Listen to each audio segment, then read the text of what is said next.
This is called బాణేశ్వర్ లింగం which designed by బాణు. ఇది బాణేశ్వర్ లింగం అండి. ఇలా ఉంటుంది. పైన లింగం ఉంది. ఇక్కడ నుంచి కూడా చూడవచ్చు, అక్కడ నుంచి కూడా చూడవచ్చు, ఇక్కడ నుంచి చూడవచ్చు. ఇలా చూడవచ్చు, అక్కడ చూడవచ్చు. చాలా భక్తి శ్రద్ధలతో చేశారండి. ఇది బాణేశ్వర్ లింగం. అందరూ దాన్ని దర్శనం చేసుకోండి. ఉన్న పాపాలన్నీ పోతాయి. పాపాలు పోతాయి. అలా కూడా వస్తుంది చూడండి.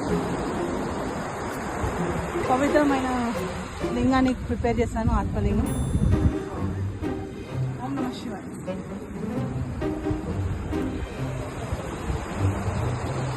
రావట్లేదండి అలాగే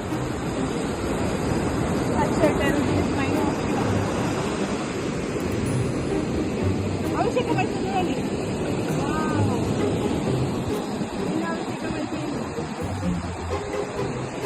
ఏమైంది? లింగాభిషేకం. ఒక లింగం ఉంది ఇంకా చూడండి. అర్థమైందా? లింగాభిషేకం అయింది. ఇప్పుడు మనకు మళ్ళీ ఎండిపోయినాక బయటికి వస్తాడు బాణేశ్వర్ లింగం. అరే అరే జల్ది జల్ది ఉరికే ఉరికే ఉరికే ఉరికే ఉరికే ఉరికే